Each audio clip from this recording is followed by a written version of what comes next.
I know if you do lose the job, sometimes it's hard to find a job that you're gonna make as much, if not more, than what you're currently making. But maybe you do want to go back and do something different or do something similar for less money. Hello, this is Mark Silverman, managing member and founder of Silverman & Associates, and I'm also a certified financial planner professional. I want to welcome you to the Saving with Silverman podcast. I'm glad you're here. Each week, we'll discuss different financial planning topics because making smarter choices about your money impacts the quality of your life. Time to go to the mailbag, and we have some great questions this week that have come in from our listeners, as always. First question today is from Sharon in Tucson, and Sharon says, I haven't bought any long-term care insurance because my assumption is that by the time I need nursing home care, I will have gotten a sizable inheritance from my parents. Do you think that's a bad plan? Well, Sharon, thanks for reaching out. And for anybody that's listening, if you want to, have your question read on here, all you need to go to is the website savingwithsilverman.com. If you click on the radio tab, there's a place to put your question in there, and there's probably a good chance that it'll be read here on the air. So thanks for the question. I don't think it's a great plan. The problem with an inheritance is, when we do planning, it's always something we want to know about. But there's two things that we want to know when we do planning for goals. One is the year it's going to happen and how much money you're going to have, what it's going to cost or what you're going to receive. So with an inheritance, you may know how much you may be getting, but if your parents are still alive, which it sounds like they are, you don't know how much it's going to be left over by the time you get it. The other thing is you don't know when you're going to get it. So it's hard to plan for things that you don't know when and how much.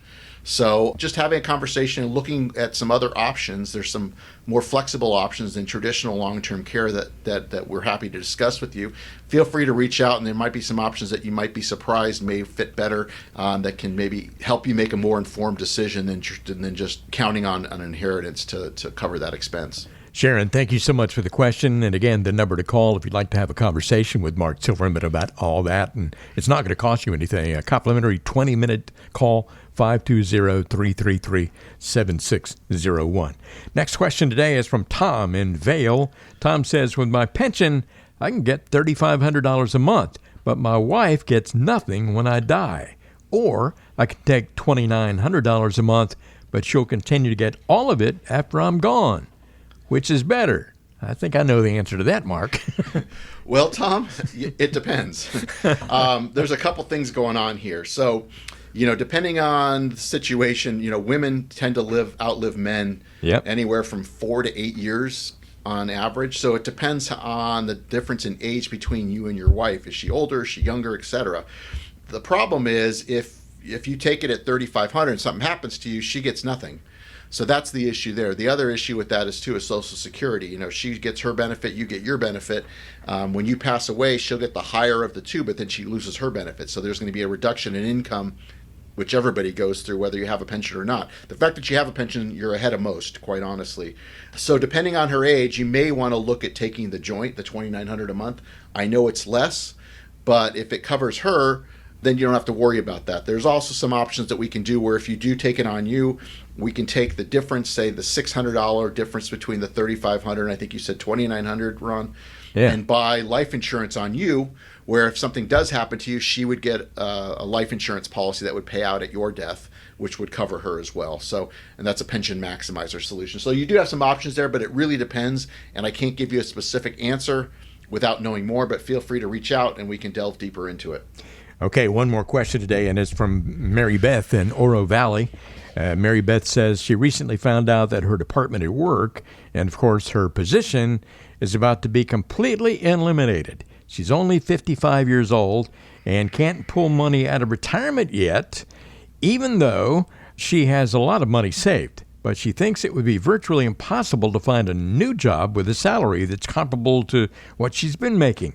How much should this concern her? Well, I understand your concern, Mary Beth, and thanks for the question. I know if you do lose the job, sometimes it's hard to find a job that you're going to make as much, if not more, than what you're currently making. But maybe you do want to go back and do something different or do something similar for less money. There are ways that you can tap into that retirement account. If you said you had a bunch saved, if you've done a great job saving, there are ways that you can tap into it prior to age 59 and a half there's a rule called 72T where you can tap into it early and avoid the 10% penalty. You still have to pay ordinary income tax, but that never goes away. So there are some options that we can do there in certain cases to do that. And maybe you find that you want to work less or do something different and have another job, or maybe you can fully retire. That I don't know. So without knowing more information, you may have some options that you might not be aware of. So I'm sorry that you're losing your job, but maybe there's a silver lining under that as well. You've been listening to the Saving with Silverman podcast. If you have any questions at all about your financial situation, please give Mark Silverman a call. Again, his number is 520-333-7601, or go online to savingwithsilverman.com. For Mark Silverman, I'm Ron Stutz. We'll see you next time on the Saving with Silverman podcast.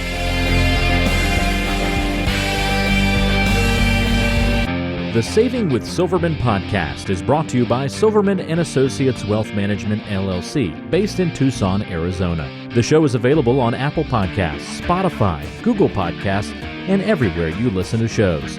Subscribe to the show on your favorite app today and never miss an episode. Just search for Saving with Silverman to find us, or visit savingwithsilverman.com to listen to past episodes, to contact Mark, and to learn more about how to make smarter decisions with your money. Did you know that Mark Silverman also has a radio show? Tune in to Saving with Silverman Saturdays and Sundays at 3 p.m. on AM 790 KNST.